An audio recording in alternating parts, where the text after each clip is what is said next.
بسم الله الرحمن الرحيم، والصلاة والسلام على سيدنا ونبينا محمد وعلى آله وصحبه أجمعين. إن شاء الله النهاردة هنعمل حاجات خفيفة كده لللانش بوكس للمدارس، إذا كانت تنفع فطار تنفع اللانش بوكس، مش هتقول لأ يعني. الأول معاكم سالي محمد من قناة أهلي جنتي. ياريت تشرفوني بالاشتراك، لايك وكومنت حلو كده على ذوقكم. تشوفوا ما شاء الله، يعني شكلها خمران جدا، شكلها حلوة هشة بجد. وممكن تنفع منها يعني حلو وحادق في نفس الوقت. مش محتاجة افتكاسات ولا حاجات كتيرة ولا اي حاجة. مم، بصوا، حاجة بسيطة جدا هنعمل حاجة تنفع المدارس، حلو وحادق. يعني شوفوا ما شاء الله. نفسي اكلها تاني دلوقتي. نقول بسم الله ونجيب كيلو او 2 كيلو دقيق على حسب الكمية اللي انتي عاوزاها. هنحط خميرة، باكل خميرة الصغير او معلقة خميرة. الجو دلوقتي برد يعتبر فايه الخميرة مش هتضر يعني. ونحط عليها بيكنج باودر او محسن كيك، زي ما انتي عاوزة، ده بيساعده جدا. انا الصراحة حطيت معلقة من دي ومعلقة من دي. معلقة صغيرة خالص، يعتبر تكاد مش ممسوحة حتى، صغيرة خالص فعلا. او يعني لو خدتهم على نص معلقة كده هتقضي الغرض. بيكنج باودر ومعلقة حلوة مليانة من محسن الكيك، بحبه اكتر. ومعلقة كبيرة او يعني باكو برضو، باكو لبن بودر، او يعتبر معلقة ونص باكو لبن بودر تقريبا مش فاكرة الباكو كان كام جرام.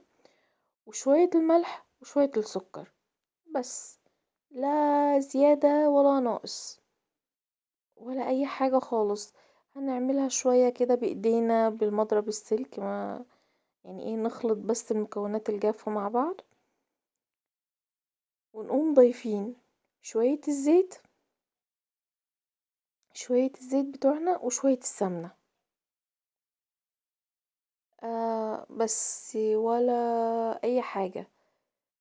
هنعمله كده شوية بالمضرب وبعدين بايدينا بقى، اللي هو عارفين اسمه ايه، اللي هو زي ما بيقولوا عليه بنبست العجين كده. آه ونقوم رايحين عجنينه بلبن بقى. تعجنيه بلبن، تعجنيه بمية. آه انا عجنته بلبن عشان ايه؟ يزيد من فوائده، بالذات ان هو اللانش بوكس او الاطفال يعني. شوفوا ما شاء الله خمر ازاي كده. نقول بسم الله ونعمله. هنعمل حاجات سادة ممكن تتحشى في السندوتشات. عفوا، هنعمل حاجات سادة ممكن تتحشى في السندوتشات. وهنعمل حاجات محشية، محشية بسكر، محشية. اعملها كده زي البيتزا، معلقتين صلصة او معلقتين كاتشب، مع بصلة، مع مثلا حتة فرخة باقية، حتة لحمة باقية، شوية خضار مش شرط لحوم ولا فراخ، على حتة شوية جبنة رومي على الوش، وبقت بيتزا. بقت ميني بيتزا. ممكن تعمليها بيتزا كبيرة لكل العيلة. بصوا دي ما شاء الله من جوه هشة جدا. ممكن تتحشى اي حاجة انتي عاوزاها. وكانت فيها كانت محشية بسكر، وممكن تتحشى بعجوة مش هتقول لأ. شوفوا الميني بيتزا بجد كانت حلوة جدا جدا جدا جدا.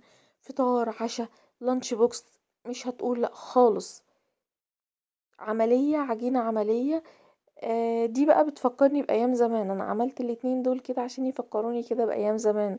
عارفين انتوا حاجة اسمها أبابير بقى، أو اللي هو كان جدتي لما تكون بتخبز كان لازم اقولها تعملي حاجة بسكر كده. ودي البيتزاية الكبيرة، وبألف هنا وشفا، والسلام عليكم.